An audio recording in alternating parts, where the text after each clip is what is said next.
திரு பிரியன் என்ன திட்டம் வைத்திருக்கிறார்? வாக்குச்சாவடி முகவர்கள் மாநாடு அப்படிங்கிறது தமிழக வெற்றி கழகத்துடைய மிக முக்கியமான முன்னெடுப்பாக பார்க்கலாமா? கண்டிப்பாக முக்கியமான முன்னெடுப்பு தான், அதில் எந்த விதமான சந்தேகமும் கிடையாது. தமிழ்நாட்டில் 69,000 பூத் இருக்குது. ஆக்சுவலாக அந்த 69,000 பூத்தில் ஒரு பூத்துக்கு 10 பேர் போட்டால் கூட ஒரு கிட்டத்தட்ட 7 லட்சம் பேர் அவருக்கு தேவையாக இருக்குது. இதுவரையும் உறுப்பினர்களாக ஒரு 80 லட்சம் பேர் சேர்ந்துருக்கிறதா அவங்க வட்டாரத்தில் சொல்கிறாங்க. அதனால் கண்டிப்பாக அவரால் 69,000 பூத்துக்கும் ஆள் போடுறதுக்கான வாய்ப்புகள் இருக்குது. அவர் போட்டாரா இல்லையான்னு தெரியாதனால் போடுவதற்கான முயற்சிகளை எடுத்துக்கொண்டு இருக்கிறார்கள் தான் சொல்கிறாங்க. ஆட்கள் இருக்காங்கன்னு சொல்கிறாங்க. பட் இன்றைக்கி கோயம்புத்தூர்ல அந்த செய்தியை பார்த்தா அதில் பாதி பேர் இன்னும் அஃபிஷியலாக பூத் கமிட்டியில் போடலை, அவங்க ரசிகர்களாக தான் கலந்துட்டு இருக்காங்க அப்படின்ற மாதிரியான ஒரு செய்தியும் வருது. அது உண்மையாக பொய்யா தெரியாது ஆக்சுவலாக. ஸோ ஆனால் ஒரு நல்ல க்ரௌடை அவர் கூட்டிட்டார், ஒரு இளைஞர்கள் க்ரௌடை அங்கே கூட்டியிருக்காருன்றதில் எந்த விதமான சந்தேகமும் கிடையாது. பட் அந்த இளைஞர்களை எப்படி அவர் அவங்கள பயன்படுத்தி ஓட் பேங்கை கொண்டு வர போகிறாருன்றது தான் இங்கே ரொம்ப முக்கியமான விஷயமா நம்ம பார்க்குறோம்.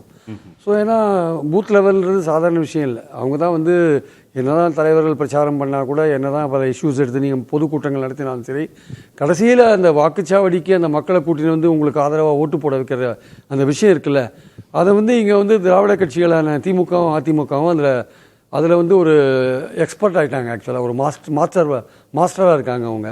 ஸோ இவங்க புதுசாக வந்திருக்கிற இவங்க ரசிகர்களாக இருக்கிற இவங்க தொண்டர்களாக மாறி அந்த வேலையை செய்ய வேண்டிய கட்டாயத்தில் இருக்காங்க. இவங்களுக்கு அந்த பலவிதமான விவரங்கள்லாம் அடங்கின புக்கெல்லாம் உங்களுக்கு கொடுத்துருக்காங்க. சரி, அதெல்லாம் ஒரு ரெஃபரன்ஸுக்கு இருக்கலாமே தவிர, அல்டிமேட்டாக ஏற்கனவே இந்த ஃபீல்டில் ஒரு எஸ்டாப்ளிஷ்டாக இருக்கிற திமுக அதிமுக அவர்களோட போட்டி போடுற அளவுக்கு இவங்க வருவாங்களா, அந்த அளவுக்கு வேலை செய்ய முடியுமா அப்படின்ற விஷயங்கள்லாம் நம்ம பார்க்கலாம். ஏன் இங்கே சந்தேகம் வருது அந்த இடத்துல? அது ஒரு அனுபவம் தான் காரணம், வேற ஒன்றும் இல்லை. இந்த அவங்களுக்கு இருக்கிற அனுபவம் இவங்களுக்கு இல்லை இல்லையா? இவங்க புதுசாக தானே ஃபீல்டுக்கு வராங்க.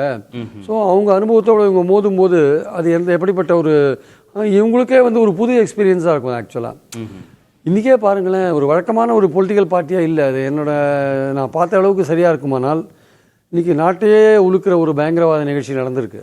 ஆனால் அதை பற்றி ஒரு வார்த்தை கூட அவர் பேசலை. ஆக்சுவலாக விஜய் அதை பற்றி ஒரு வார்த்தை பேசி இருந்தவங்களுக்கு ஒரு அனுதாபம் தெரிவிக்கிற ஒரு விஷயத்தை கூட அவர் பண்ணலை. கூட்டம் ஆரம்பிக்கிறதுக்கு முன்னாடியே அதை பண்ணியிருக்கலாம் அவர். ஆக்சுவலாக அந்த கூட்டத்தில் அனுதாபம் தெரிவிச்சிருக்கலாம், அது கூட பண்ணலை. அப்போ நீங்கள் நான் எல்லாத்துக்கும் ஒரு எக்ஸப்ஷனாக இருக்கேன்னு சொல்லிக்கிறேன். நீங்கள் இன்றைக்கி இருக்கிற இளைஞர்கள் எதுலேயுமே கவனம் செலுத்த மாட்டேன்றாங்க அப்படின்ற ஒரு விஷயம் இங்கே இருக்குது. எல்லாத்துலேயும் போகிற போக்கில் வாட்ஸ்அப்பை பார்த்துன்னு போயிட்டுருக்காங்க, எதுலேயும் கீழாக ஒரு விஷயத்தை கவனிக்கிறது கிடையாது அப்படின்ற ஒரு பேச்சு ஏற்கனவே இருக்குது. ஆக்சுவலாக எல்லாம் மேம்போக்காக இருக்காங்க அப்படின்ற ஒரு பேச்சு இளைஞர்கள் மத்தி இருக்குது. இந்த இளைஞர்களை நம்பி நீங்கள் எவ்வளோ தூரம் சீரியஸாக பாலிடிக்ஸில் இறங்குவீங்க? இந்த இளைஞர்கள் தானே மாற்றத்தை கொண்டு வருவார்கள்னு நம்புறாங்க சார். இந்த இளைஞர்கள்லாம் இப்படி இருக்காங்களே, இன்னைக்கு ஒரு முக்கியமான விஷயம் நடந்திருக்கு, அதை பற்றி உணர்வே பிரங்கையே இல்லாமல் இருக்கீங்கன்னா நீங்கள் நாட்டு மேலே என்ன அக்கறை வச்சிருக்கீங்க? நாட்டை பற்றி என்ன நினைக்கிறீங்க? What to you think? இன்னைக்கு நாடே ஸ்தம்பிச்சு போய் கிடக்கு சார். நாட்டோட பாதுகாப்பில் குறைபாடு, உள்ளே வந்திருக்காங்க 28 பேர் சுட்டு கொண்டு இருக்காங்க. அதை பற்றி பிரைம் மினிஸ்டரே வாய மூடி நாட்டுக்கு ஆல் பார்ட்டி மீட்டிங்கில் கலந்துக்காக ஓடி போகிறார். அவர் யார் பொறுப்புன்னே தெரியல. அதில் அதை வச்சுட்டு இங்கே அரசியல் பண்ணி மதவெறியை தூண்டுற ஆசாமிங்களாம் நிறையா இருக்காங்க. நீங்கள் எல்லா மதங்கள் ஜாதிகள்லாம் தாண்டி நீங்கள் கட்சி நடத்துகிறேன்னு சொல்கிறீங்க. அப்போ அந்த சம்பவம், அதை தொடர்ந்து நடக்கிற சம்பவங்கள், இதை பற்றி உங்கள் உணர்வு என்ன, உணர்ச்சி என்ன, உங்கள் ரியாக்ஷன் என்ன? விஜய் கட்சியில் இருக்கிற இளைஞர்கள் அரசியல் மயப்படுத்தப்படலை. இதுதான் அது காமிக்கிற விஷயம். நீங்க அரசியல் மயப்படுத்திருந்தீங்கன்னா இன்னைக்கு இந்த விஷயத்தை நீங்க பேசிருக்கணுமே சார். நீங்க தான், உங்க ரசிகர்கள் தான் அப்படி இருக்காங்க, உங்க தொண்டர்கள் தான் அப்படி இருக்காங்க, நீங்க அப்படி இருக்கீங்க. நான் வழக்கத்திலேருந்து மாறுபட்ட ஒரு கட்சி நடத்துறேன்னா இது அதற்கான உதாரணம் கிடையாது. நீங்க வழக்கத்திலேருந்து மாறுபட்ட கட்சி நடத்துறீங்கன்னா உங்க காலில் விழக்கூடாது, உங்களுக்கு பொன்னாடை போர்த்தக்கூடாது, இந்த மாதிரி சில விஷயங்கள்லாம் நீங்க பண்ணலாம். அது நீங்கள் வேறு விஷயம். ஆனால் இது மாதிரி விஷயங்கள் நடக்கும்பொழுது அது சம்மந்தப்பட்ட எந்த விதமான ஒரு குறிப்பும் இல்லாமல், எந்த விதமான அதை பற்றின ரெஃபரன்ஸும் இல்லாமல் நீங்கள் உங்கள் கூட்டத்தை நடத்துகிறீங்க, அவ்வளோ பெரிய கூட்டத்தை நடத்துறீங்கன்னா அந்த அவ்வளோ பெரிய இளைஞர்கள் கூட்டத்துக்கு அதை பற்றின விஷயத்தை நீங்கள் கொண்டு போகாத போனீங்கன்னா நீங்கள் என்ன தலைவர்? ஆனாலும் அந்த இளைஞர்கள் ரசிகர்கள் விஜய் பக்கம் தானே நின்று வாக்களிக்க போகிறாங்க. அவங்க விஜய் பக்கமே இருக்கட்டும் சார். நான் அவங்களுக்கு விழிப்புணர்வு ஊட்டுறதுக்காக தான் இதை சொல்கிறேன். ஐயா, இனிமேலாவது கொஞ்சம் விழிப்போடு இருங்க. நாட்டில் என்ன நடக்குது, உங்களை சுற்றி என்ன நடக்குதுன்னு பாருங்க. ஏதோ நாங்கள் வழக்கமான அரசியல்வாதி கிடையாதுன்னு சொல்லிட்டு இந்த மாதிரி விஷயங்களை நீங்கள் பைத்தியக்காரத்தனமான விஷயங்களை பண்ணாதீங்க. இது ரசிக மனோபாவத்தில் தான் இன்னும் இருக்காங்க. ரசிக மனோபாவம் தான் சார். இன்னும் அவரை பார்க்கணும், விஜயை பார்க்கணும். விஜய்க்கு தன்னுடைய ஸ்டார் ஸ்டேட்டஸை மெயின்டைன் பண்ணணும். ஒர்க் ஃப்ரம் ஹோம்லேருந்து வெளில வரணும். 2 நாள் வெளில வந்தார், இன்னைக்கு நாளைக்கு வெளில வந்திருக்கார். உண்மையான அக்கறை இல்லை. நான் என்ன சொல்கிறேன், நீங்கள் ஒரு கட்சி ஆரம்பிச்சிருக்கீங்க, உங்களுடைய செல்வாக்கு உங்களுக்கு நல்ல ரசிகர் பட்டாலும் இருக்குது, அவர்களை தொண்டர்களாக மாற்ற நீங்கள் பார்க்குறீங்க, மாற்றுங்க, யாரும் வேணான்னு சொல்லலை. ஆனால் அவர்களை வந்து வாக்குச்சாவடி பூத் ஏஜென்ட்டாக இருந்து ட்ரெயின் பண்ண போகிறீங்க, அதுவும் ட்ரெயின் பண்ணுங்கள். அவங்க நீங்கள் எதிர்பார்த்த அளவுக்கு ஒர்க் பண்ணுவாங்க. அவங்க புதுசாக வந்திருக்காங்க, அனுபவமிக்க திமுகவோட அவங்க போட்டி போட வேண்டிய கட்டாயத்தில் இருக்காங்க. அவர்களுக்கான செயல் திட்டத்தை நீங்கள் கொடுங்க, அவங்களை ட்ரெயின் பண்ணுங்கள், நல்லா பண்ணுங்கள், அதெல்லாம் விடுங்க. ஆனால் நீங்கள் ஒரு தலைவராக இருந்து கொண்டு பல நல்ல விஷயங்களை வந்து அவங்களுக்கு வழிகாட்டணும். அதாவது இருக்கிறவங்க எல்லாமே மக்களை இனிமேல் ஏமாற்ற முடியாது அப்படின்னு நீங்கள் சொல்கிறீங்கல்ல, அந்த மக்களை இனிமேல் ஏமாற்ற முடியாதுன்னா சார், ஒரு அரசியல் கட்சி பலவிதமான வாக்குறுதிகள் கொடுத்து தான் சார் தேர்தலில் வந்து வின் பண்ணுறாங்க. அவங்க பணம் கூட கொடுக்குறாங்க வச்சுக்கோங்க, நான் அதெல்லாம் மறுக்கலை, ஏதோ வின் பண்ணுறாங்க. ஆனால் அந்த வாக்குறுதிகளை அவர்கள் நிறைவேற்றாமல் போய்விட்டால் அடுத்த எலெக்ஷனில் மக்கள் அவர்களை தண்டிப்பார்கள். வேற கட்சிக்கு தானே வாக்களிச்சிடுறாங்க. அதான் வேற கட்சிக்கு வாக்களிக்கிறாங்க. அதான் ஏமாத்துறதுன்ற விஷயமே இங்கே வரல. மக்கள் ஒரு நம்பிக்கையோடு வராங்க. உங்களுக்கு அடுத்தது விஜய்க்கு வாக்களிச்சாங்கன்னா உங்களை ஒரு எதிர்பார்ப்போடு உங்களுக்கு வாக்களிப்பாங்க. நீங்கள் முதல்வராகிட்டு நீங்கள் செய்யலைன்னா உங்களை தூக்கி போட்டு அடுத்தது இன்னொருத்தரை தேர்ந்தெடுப்பாங்க. மக்கள் சாய்ஸை வந்து பார்த்துட்டே இருக்காங்க சார், எது பெஸ்ட்டு எது யார் செய்வாங்கன்னு பார்க்குறாங்க.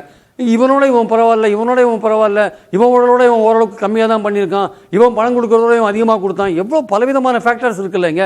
ஸோ இதெல்லாம் பார்க்கும்பொழுது இவ்வளோ பெரிய அந்த தேர்தல் அரங்கத்தில் பல காரணிகள் இருக்குது, வெற்றி பெறத்துக்கான பல காரணிகள் இருக்கும்போது, நீங்கள் பல காரணிகள் இருக்கும்போது அந்த அந்த பூத் ஏஜென்ட் இருக்கான்ல, அவன் வந்து இப்போ தான் புதுசாக வந்திருக்கான். ஊழலுக்கு எதிரானவர்கள் அப்படிங்கிறது தான் பிரதான முழக்கமாக இருக்குது தாவேக்காவோட. சார் இன்னைக்கு ஊழல் பண்ணிட்டு இருக்கிற எல்லாருமே ஊழலுக்கு எதிரானவர்கள் தான் சார். ஊழல் பண்ணிட்டு இருக்கவனே அதானே சொல்லிட்டு இருக்கான், நான் ஊழலுக்கு எதிரானதான் சொல்லிட்டு இருக்கா. ஊழலில் ஈடுபட்டு இருக்கிறவனே அதானே சொல்கிறா. பாஜக உத்தமபுத்திரர்களா, அவர்களும் ஊழல் தான் பண்ணுறாங்க. திமுக அதிமுக எல்லாத்துலேயும் ஊழல் குற்றச்சாட்டுகள் இருக்கா இல்லையா? இருக்குதானே. நாங்கள் ஊழல் இல்லாமல் இருக்கோம் அவங்க சொல்ல முடியுமா? இல்லை, அந்த இடத்த தான் கல்டிவேட் பண்ணுறதுக்கு தாவேக்கா முயற்சிக்குது. எல்லார் மீதும் ஊழல் குற்றச்சாட்டுகள் இருக்குது, அதனால் எங்களை வந்து நீங்கள் முன்னுரிமை கொடுத்து தேர்ந்தெடுங்க. அவங்களுக்கு இன்னும் ஆப்பர்ச்சுனிட்டி வரல. வந்த பிறகு அவங்க ஊழலாக இல்லையா நம்ம கண்டுபிடிக்க போகிறோம். அவங்க ஆட்சியில் வந்தால் தான் சார், பொறுப்புலேயே இல்லையே சார். அவங்க பொறுப்பிலிருந்து வந்தால் அவங்களுக்கு ஊழலாக இல்லையான்னு தெரிய வரும் நமக்கு.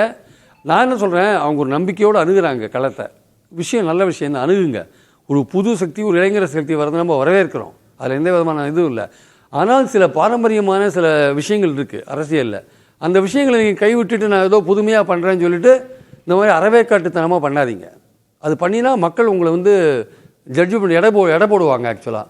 அதனால் அந்த எடை போடும்போது நீங்கள் வந்து தராசு தட்டில் கீழே போயிடுவீங்க. நீங்கள் உங்களை வரவேற்கிற அதே சமயத்தில் நீங்கள் ரொம்ப கேர்ஃபுல்லாக விஷயங்கள் அணுக வேண்டியதாக இருக்குது. ஆதவ ஒரிஜினா போன்றவர்களை வச்சு நீங்கள் அரைகுறையாக பேசிட்டு நீங்கள் கட்சியை நடத்த முடியாது. அவருக்கு ஒரு அஜெண்டாவோட உங்கள் கட்சிக்கு வந்திருக்காரு. அவருக்கு விசிகாவாக அங்கேருந்து இழுக்கணும் திமுக, அவருக்கு இருக்கிற அஜெண்டா அதுதான். அந்த அஜெண்டாவில் அவர் ஒர்க் பண்ணிகிட்டு இருக்கார். நீங்கள் உங்களுக்கு இருக்கிற அட்வைசர்ஸ்லாம் சரியில்லை. இன்னும் விஜய் வந்து இன்னும் தெளிவாக அவர் தானே சிந்திச்சு தானே வேலை செய்யணும். இவ்வளோ 4 அட்வைசர் இருக்காங்கல்ல, ஏன் ஒருத்தர் கூட அவருக்கு சொல்லலை?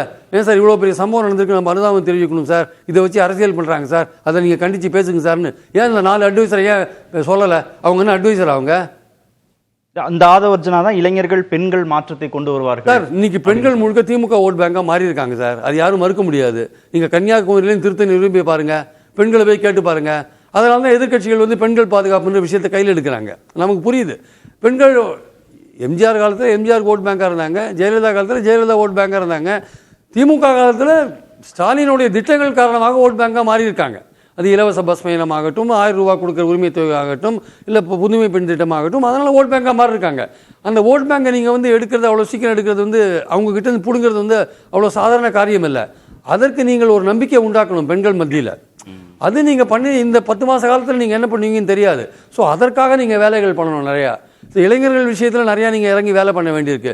வெறும் உங்கள் தொண்டர்கள் இல்லை உங்கள் ரசிகர்கள் இளைஞர்களாக இருக்கிறது மட்டுமே உங்கள் கட்சியை வெற்றி பாதைக்கு கொண்டு போகாது.